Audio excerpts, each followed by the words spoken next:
Lecture number 53. We will talk about the merits and demerits and some hurdles that occur during the process of monopoly. So first of all, we will discuss the merits of monopoly.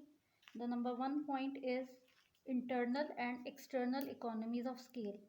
Monopoly का ये सबसे बड़ा merit है, आप इसको इसकी advantage भी समझ सकते हैं कि इंटरनल और एक्सटर्नल इकोनॉमीज ऑफ स्केल जो है वो मोनोपलिस्ट को जो है वो इजीली जो है वो अटेन हो जाती है। वो किस तरह कि ये इस तरह की मोनोपलीज होती हैं जिसके अंदर एक तो रॉ मटेरियल जो है वो चीपर रेट्स पे मिल जाता है, चीप रॉ मटेरियल, प्लस जो कमर्शियल बैंक्स हैं वो लोन्स जो हैं वो इजीली मोनोपलिस्ट को जो है वो प्रोवाइड कर सकते हैं और एक इंडस्ट्री जो है वो आराम से अपना काम जारी रख सकती है। नेक्स्ट जो है मेरिट इसकी वो ये है कि इंक्रीज़ इन इन्वेस्टमेंट। जो छोटे मतलब कि जो परफेक्ट कंपटीशन में तो जो फर्म्स होती हैं उनको अपने एडवर्टाइजमेंट्स लगाने पड़ते हैं, पम्फलेट्स वगैरह, ब्रोशर्स वगैरह, ये सब चीज़ें जो हैं वो उसको एक तरह की पैसे उसके इन चीज़ों में जो है ज़्यादा ज़ाया हो जाते हैं, जिसकी वजह से इन्वेस्टमेंट जो है वो फिर इतनी ज़्यादा नहीं होती। लेकिन एक मोनोपलिस्ट जो है उसने क्योंकि लॉन्ग रन में अपना जो बिज़नेस है उसको रन करना होता है, तो वो इन एडवर्टीज़मेंट्स वगैरह में अपना जो है वो इन्वेस्टमेंट ज़ाया नहीं करता, रादर वो ज़्यादा से ज़्यादा प्रोडक्शन की तरफ आता है और मोर एंड मोर जो है वो प्रॉफिट अर्न करने की कोशिश करता है। Third point is price stability. क्योंकि मोनोपली जो है वो एक लॉन्ग रन प्रोसेस होता है। एक मोनोपलिस्ट जो है उसने एक अपनी इंडस्ट्री बनाई है और वो अकेला ही सारी प्रोडक्शन को कंट्रोल कर रहा है, सारे जो सप्लाई है उसको कंट्रोल कर रहा है, प्राइसेस को कंट्रोल कर रहा है। तो प्राइस जो उसने सेट की होती है वो स्टेबल रहती है, आए दिन प्राइसेस जो हैं वो चेंज नहीं होती। नेक्स्ट, रिसर्च फैसिलिटीज़ बहुत ज़्यादा होती हैं। एक मोनोपलिस्ट को पता है कि मेरी जो फर्म है उसको पूरी मार्केट में जो है वो एक तरह की इजारादारी जो है वो हासिल है। मोनोपली को उर्दू में वैसे हम इजारादारी भी कहते हैं। तो क्योंकि उसको पता होता है कि मेरी ही फर्म है, इसके अलावा कोई और फर्म जो है वो इसके साथ compete नहीं कर सकती या कोई नई फर्म मार्केट में नहीं आ सकती, तो उससे फिर वो ज़्यादा से ज़्यादा कोशिश करता है कि मैं रिसर्च करूँ अपने प्रोडक्ट पे और उसको बेहतर से बेहतर बनाने की कोशिश करूँ। तो मोनोपलिस्ट जो है उसके पास रिसर्च फैसिलिटीज़ की जो है वो बहुत ज़्यादा एक बहुतात जिसको कहते हैं वो होती है। Next, suitable for social welfare. अब मोनोपली जो है वो कुछ इस तरह की भी होती हैं। फॉर एग्जांपल, गवर्नमेंट जो है, अगर मैंने जैसे आपको पहले बताया कि हमारा जो जैसे इलेक्ट्रिसिटी का जो एक इदारा है वापडा जिसको कहते हैं वो, फिर हमारा जो रेलवे सिस्टम है, रेलवे का जो एक इदारा है वो, ये जो कुछ इदारे हैं, कुछ सेक्टर्स हैं, ये गवर्नमेंट ओन करती है। तो जो गवर्नमेंट ओन सेक्टर्स होते हैं, गवर्नमेंट ओन्ड सेक्टर्स, इसके अंदर बहुत ज़्यादा जो है प्राइसेस की थोड़ी सी छूट भी दी जाती है, कोई ना कोई बेनिफिट्स भी दिए जाते हैं आवाम को, तो उससे ये है कि सोशल वेलफेयर में भी मदद मिलती है। नेक्स्ट हमारे पास demerits, if we talk about the demerits of monopoly system, तो रिटार्ड्स इकोनॉमिक डेवलपमेंट। ये कैसे होता है कि जो मोनोपोलिस्ट होता है वो रिस्ट्रिक्ट कर देता है सप्लाई को। मोनोपोलिस्ट रिस्ट्रिक्ट दी सप्लाई। अब सप्लाई को जब रिस्ट्रिक्ट करेगा तो ऑटोमेटिकली प्राइसेस जो हैं वो इंक्रीज़ होना शुरू हो जाएंगी। प्राइसेस जब इंक्रीज़ होनी शुरू हो जाएंगी तो लोगों के पास जो है वो कोई चॉइस नहीं होगी, क्योंकि कोई सब्स्टिट्यूट भी अवेलेबल नहीं है, तो वो फिर उनको जो है वो ज़रूरी है कि वो वही प्रोडक्ट जो है वो उस मोनोपोलिस्ट से ख़रीदें। तो मार्केट में कंपटीशन भी नहीं हो सकता, क्योंकि कंपटीशन को जो है वो मोनोपोलिस्ट कभी भी एक्सेप्ट नहीं करता। कौन सा ऐसा मोनोपोलिस्ट है जो ये चाहेगा कि उसकी फर्म के साथ साथ कोई और फर्म उस जैसी बने या कोई और इंडस्ट्री उस जैसी बने? कभी भी मोनोपोलिस्ट इस चीज़ को नहीं करते। Concentration of wealth in few hand, जैसे मैंने पहले भी आपको बताया लास्ट लेक्चर में भी कि मोनोपोलिस्ट का काम होता है सुपर नेचुरल प्रॉफिट जो है वो हासिल करना। उसके लिए चाहे वो अपनी सप्लाई को बढ़ाए, चाहे वो अपनी प्राइसेस को कम करे, लेकिन उसको यही चाहिए होता है कि उसका जो प्रॉफिट है वो नॉर्मल प्रॉफिट ना हो बल्कि सुपर नॉर्मल प्रॉफिट हो।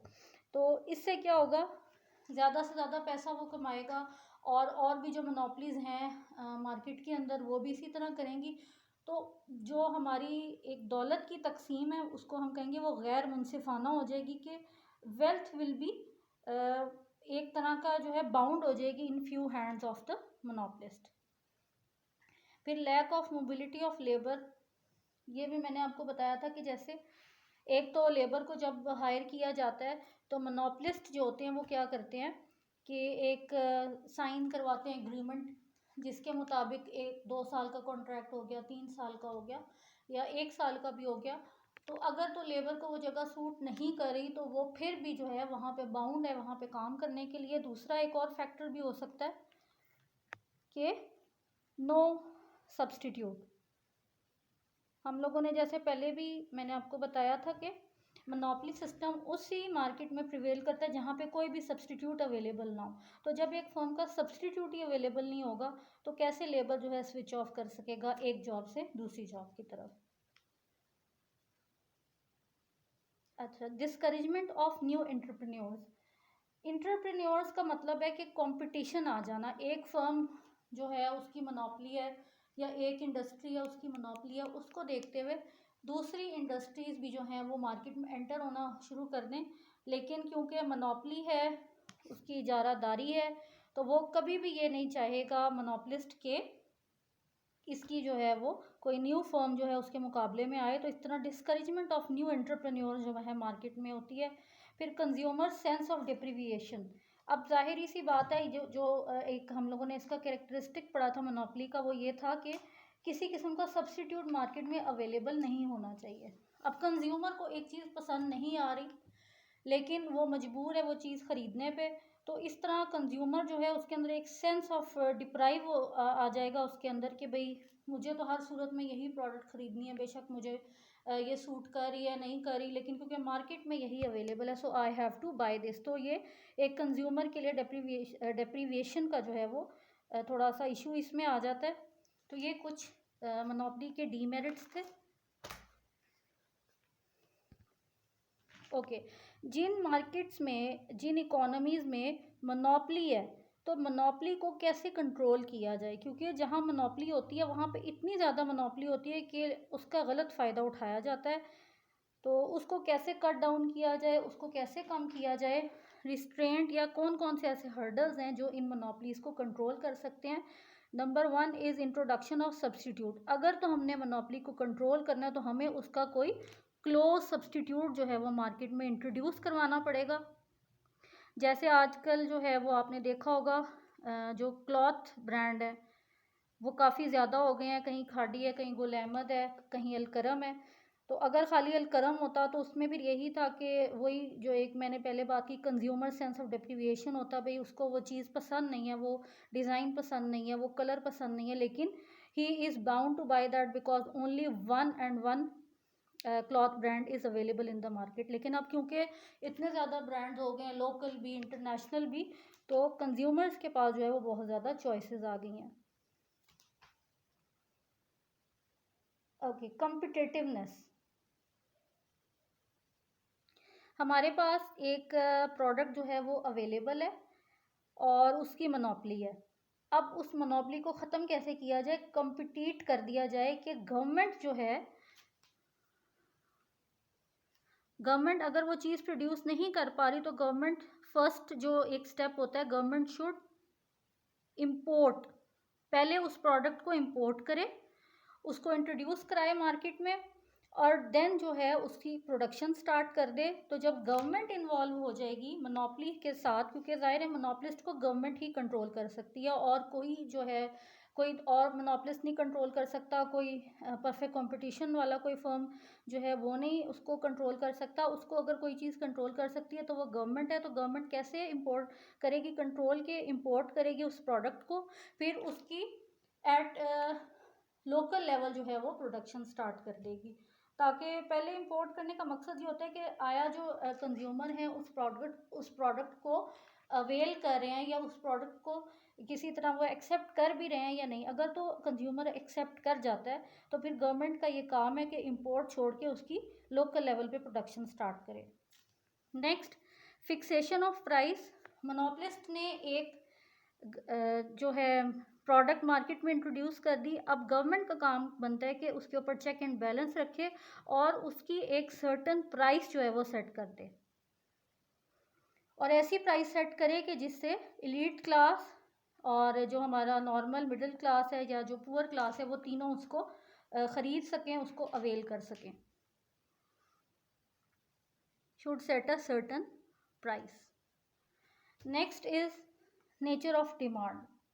यहाँ पे ये बात होती है कि the demand of product should be more elastic as far as possible. ठीक है, इसमें ये है कि अगर सब्सटीट्यूट मार्केट में अवेलेबल हैं तो लोगों की जो डिमांड है, एक मोनोपलिस्ट है, लोगों को उसकी चीज़ नहीं पसंद आ रही, उसका प्रोडक्ट नहीं वो ख़रीद पा रहे, बेशक प्राइस हाई है या क्वालिटी अच्छी नहीं है, तो लोगों को चाहिए अपनी डिमांड को शिफ्ट कर दें, इलास्टिसिटी आ जाए डिमांड में, एक मोनोपली से हट के जो बेशक छोटे पैमाने पे वही चीज़ अवेलेबल है तो उसको ख़रीदें, ताकि थोड़ा सा जो है मोनोपलिस्ट जो है वो डिस्करेज हो और अपनी प्राइस को कम करे या उसकी इजारादारी जो है मार्केट में वो थोड़ी कम हो जाए।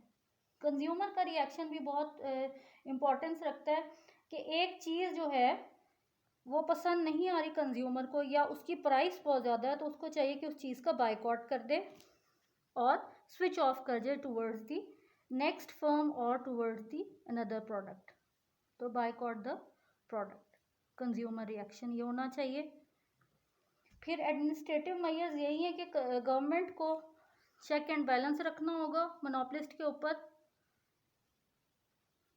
गवर्नमेंट चेक एंड बैलेंस, मोनोपलिस्ट के ऊपर जब चेक एंड बैलेंस होगा, एक प्राइस सेट की होगी, तो अगर मोनोपलिस्ट उसके खिलाफ जाता है तो उसके लिए फिर सीरियस जो है एक लीगल एक्शन गवर्नमेंट को जो है वो फ़ौरन लेना चाहिए। इस तरह ये कुछ हर्डल्स हैं, कुछ रिस्ट्रेंट्स हैं जो मोनोपलीज को बहुत ज़्यादा जो है वो एक कंट्रोल इकोनॉमी को ना करें, उसके लिए ये बहुत ज़रूरी है।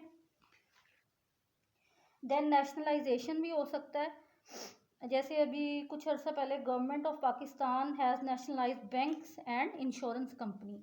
So government should nationalize the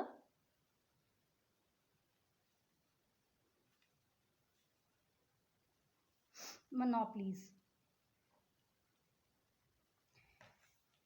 तो ये जो कुछ जैसे अभी पीआईए को भी हम लोग रिसेंटली सुन रहे थे कि वो एक प्राइवेट इदारा था, लेकिन अब उसको वो एक नेशनल इदारा था, अब उसको प्राइवेटाइज़ किया जा रहा है। इसी तरह जो प्राइवेट इदारे हैं, जो बहुत ज़्यादा जो प्राइवेट इदारे होते हैं उनका ये होता है कि वो मोनोपलिस्ट ही होते हैं एक तरह के, तो उनकी मोनोपलीज को कंट्रोल करने के लिए गवर्नमेंट उनको नेशनलाइज कर देती है। अभी कुछ अर्सा पहले भी आपने सुना होगा न्यूज़ में कि बहुत से एक एजुकेशन सिस्टम जो है वो गवर्नमेंट बनाने जा रही है, जिसके मुताबिक जितने भी प्राइवेट स्कूल्स हैं उनको नेशनलाइज किया जा रहा है। ये क्यों किया जा रहा है? क्योंकि प्राइवेट जो स्कूल्स हैं या जो प्राइवेट हम लोगों के एजुकेशनल सिस्टम्स हैं वो क्या करते हैं, इंस्टीट्यूशंस हैं, अपनी मर्ज़ी की फ़ीस चार्ज करेंगे और एक बिल्कुल मोनोपली है हर एक स्कूल की अलग-अलग। उस मोनोपली को ख़त्म करने के लिए गवर्नमेंट ने ये इंसेंटिव लिया था, लेकिन अभी फ़िलहाल ये प्रोसेस में है। So these were all the restraints और हर्डल्स जो मोनोपलीज को कंट्रोल करने के लिए गवर्नमेंट को इम्पोज करनी ज़रूरी है ताकि बैलेंस रह सके। This was it for today. If you have any question, any query, you can ask in the comment section. Thank you and अल्लाह हाफिज़।